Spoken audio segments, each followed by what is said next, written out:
ماما، هو احنا كمان في العيد مش هناكل لحمة؟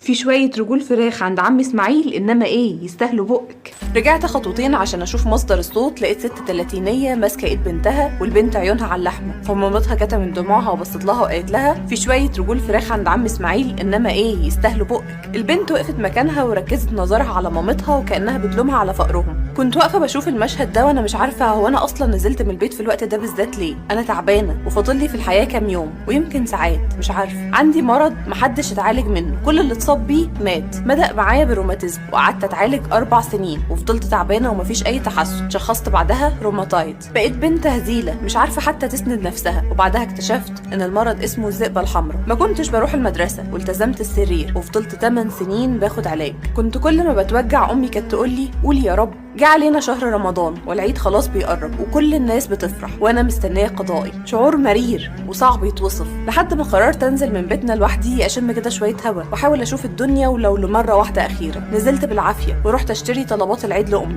وانا عند الجزار سمعت صوت الطفله دي بتقول لمامتها ماما هو احنا مش هناكل لحمه في العيد كمان؟ مشيت ورا الست دي لحد ما عرفت بيتها وقفت عند شباكها ولقيت قضاء ربنا وارضي، عشان لو اعترضتي على الرضا ربنا هيربيكي بالبلاء وهترضي غصب عنك. البنت بصت لها وقالت لها بدموع يعني اعمل ايه يا ماما؟ قالت لها قولي اللهم ما كان حزني تمرد مني على قضائك، وما كان جزعي يأس من رحمتك، ولكن قلبي اهون من ان يتحمل الكثير، فالقي عليه عفوك ورضاك. وانا واقفه جنب الشباك لقيتني عماله اردد الدعاء ده مع البنت. سرحت مع الدعاء وقعدت اردد وصوتي يعلى وايدي عماله تترعش. وقفت على صوت الست دي وهي بتقول لي محتاجه حاجه يا بنتي؟ بصيت لها برضا وقلت لها احنا بنوزع لحمه العيد يا حاج، واديتها اللحمه اللي كنت جايباها لامي. عيونها لمعت وبصت للسما وكانها بتشكر ربنا. مشيت ورجعت على البيت، ولما نزلت يوم العيد خدت لحمه من العجل بتاعنا وبتاع عمامي وبتاع الجيران وشلتها لوحدي ورحت للست دي. مش عارفه ربنا حتى كان مقويني ازاي وقتها. اهلي كانوا مبسوطين ان قدرت اتخطى التعب ده ولو شويه. وصلت عند بيتها وفتحت لي، فقلت لها فين تلاجتك يا حاجه عشان احط فيها اللحمه، وحسيت بكسوفها. بعدين بصت للارض ففهمت شويه وخرجت موبايلي وعملت نفسي بكلم حد وقلت له ايوه يا باشمهندس، التلاجه الزياده اللي كنت بتقولي انها هديه العيد لحد انا محتاجاها. لقيتها بتضحك ضحكه اشبه بالتعجب وقربت مني وقالت لي انا عارفه انك ما كنتيش بتكلمي حد وبتجبري خاطري، بس صدقيني ربنا مش هيسيبك، وزي ما انقذتيني من نظرات بنتي اللي كانت بتوجع قلبي ربنا هينقذك من كل حاجه تعباكي. ابتسمت لها ورجعت اخدت عديتي من اهلي وكان معايا فلوس محوشاها وجبت لها التلاجه. وبعد اجازه العيد كان ميعاد دكتوري ورحت اكشف واشوف فاضل لي كام يوم على قضائي. لقيت الدكتور بيقول لي هو ازاي ده حصل؟ بصيت له قلت له هو في ايه؟ رد بصوت متقطع كده وقال لي مفيش اي اثار للمرض. معقوله؟ بصيت للسما ورددت تاني دعاء الست،